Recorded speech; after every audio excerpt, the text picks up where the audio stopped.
Friends, hello. Welcome back to Small Group. I hope you are well and having a great week so far. Today, as we continue through Psalms, we are in Psalm 145, and I want us to think a little bit today about worship. It is impossible to be a believer and not be a worshipper. The Bible shows that worship is something that is inbuilt into us. I love the line in Psalm 84, the beginning of Psalm 84. I know it's not the psalm that we're focusing on today, but Psalm 84 verse 1, how lovely is your dwelling place, O Lord of heaven's armies.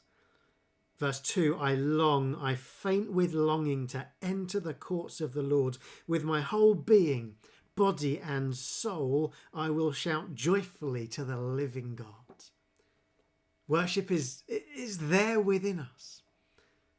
And also Jesus is due our worship. There's a bit in Luke's Gospel, Luke chapter 19, where some of Jesus' disciples, we see verse 38. Some of his followers were shouting out to Jesus, blessings on the King who comes in the name of the Lord. And we're told, verse 39, some of the Pharisees among the crowd said, Teacher, rebuke your followers, stop them saying those things to you. And Jesus' response, Luke 19, verse 40, if they kept quiet, the stones would cry out in worship. Such is God's awesomeness, such is the extent that Jesus is due all praise and worship, that if people didn't give him worship, rocks would. But what is worship? That right there is a question that is too much to cover in one small group video. It's a question that is too broad to answer looking at just one psalm. But my guess is that for lots of people, when we say the word worship, what comes to mind first is singing. And that in itself can be controversial.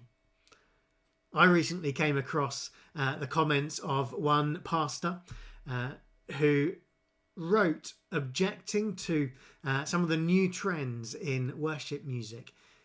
Here's what he wrote. There are several reasons for opposing it. One, it's too new. Two, it's often worldly. The new Christian music is not as pleasant as the more established style. Because there are so many new songs, you can't learn them all. It puts too much emphasis on instrumental music rather than godly lyrics. This new music creates disturbances that make people act indecently and disorderly. The preceding generation, the generation that went before, got along just fine without it. It is a money-making scheme, and some of these new music upstarts, these musicians, are lewd and loose. Maybe you've encountered those kinds of comments before, but that wasn't a recent letter. That was written from a pastor in 1723, attacking Isaac Watts, the author of hundreds of hymns, including When I Survey the Wondrous Cross, Joy to the World, and O God, Our Help in Ages Past. You see, from one generation to the next, those patterns of not being comfortable with the particular styles of worship, they don't change. Worship in churches is always a controversial topic, isn't it?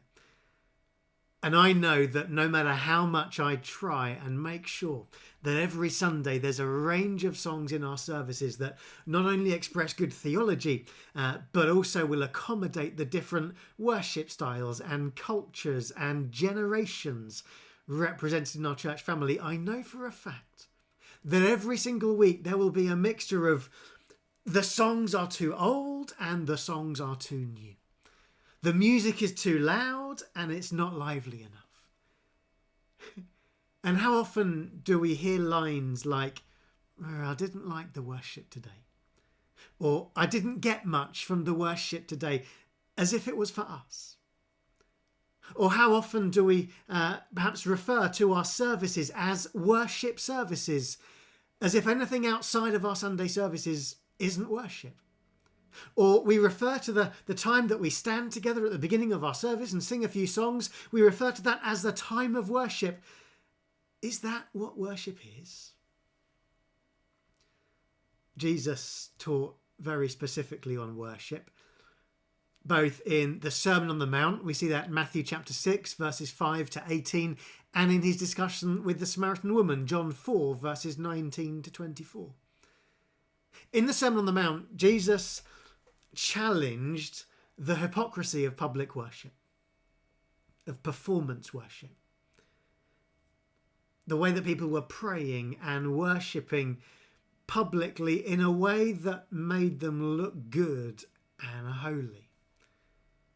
And Jesus, in those moments, said it's what happens in the secret place. It's what happens out of the spotlight that will receive the Father's blessing. In John chapter 4, when Jesus is talking with the Samaritan woman at the well, the conversation gets onto holy places. What is the right place where worship should be offered? Is it in the temple in Jerusalem, or is it in a mountain over here? And what Jesus says there is that God is looking for a people who will worship in spirit and in truth. In other words, he says we worship anywhere, we worship everywhere, we worship at all times, but we worship inspired by the Spirit of God, not by our own energy or desires. And Psalm 145 is just one example of many psalms of praise. And I'd love us today just to pull out a couple of things from Psalm 145 that help us to think about worship. And I'll raise them simply in the order in which they come in the psalm. Here's the first. Notice that worship is a constant. Look with me, Psalm 145 verses 1 and 2. And we see these words: I will exalt you, my God and King, and praise your name forever and ever. Verse 2, I will praise you every day. I will praise you forever. Forever and ever, every day and forever. You see, worship isn't just a Sunday morning appointment, and worship isn't dependent on how we're feeling or what mood we're in or the circumstances that we are facing at that given time. Worship is a constant. Every day, forever and ever. And then I want us to look at the expressions of worship in this psalm. David wrote this psalm, and I want us to see nothing that is expressed in this psalm of praise, this psalm of worship, nothing that is written here is about David or his life or his circumstances. There's no indication of what's happening in his life at the time of this being written. The other week we saw a psalm where David was despairing because things were unraveling and everything was going wrong. And so the circumstances in David's life were causing his despair. But there is nothing in this psalm on which David's worship is based. Worship isn't based on what God has done for David at a particular moment. It's not because David is feeling particularly close to God right now. We worship because of who God is. And look at what's listed in this psalm. We worship because, verse 1, he is God and King. We worship because, verse 3, he is worthy of praise. His greatness is beyond measure. We worship because, verse 4, God is powerful and he does mighty acts.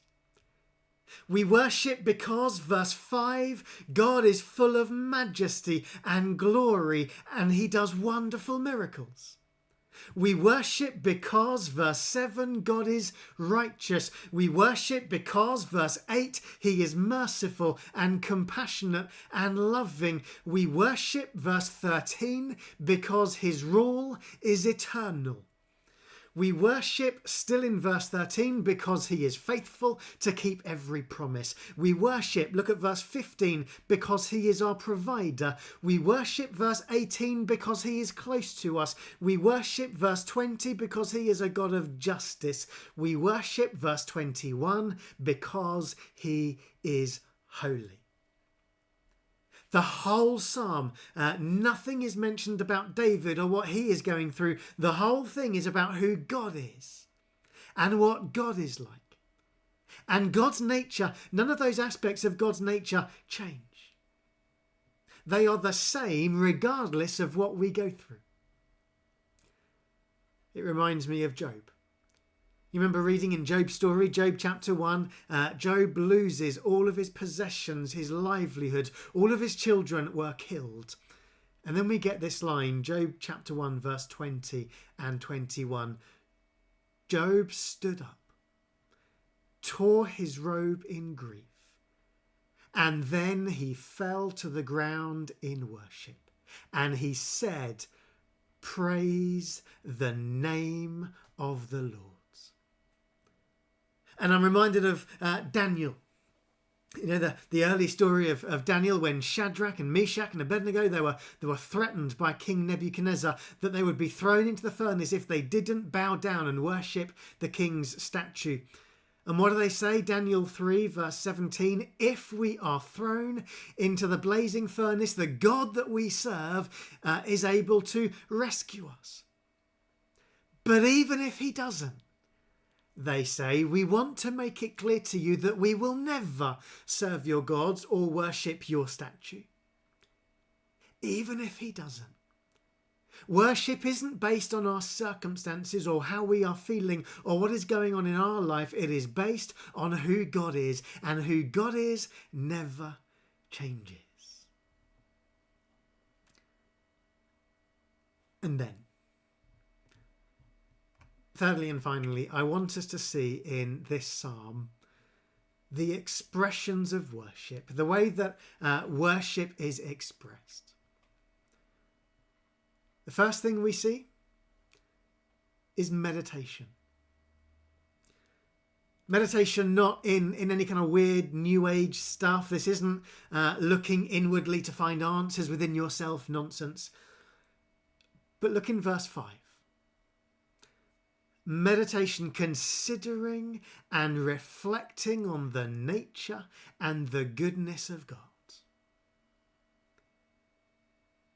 Jesus' response to being asked what the greatest commandment was, we see it Matthew 22 verse 37, was this: love the Lord your God with all your heart, all your soul, and all your mind.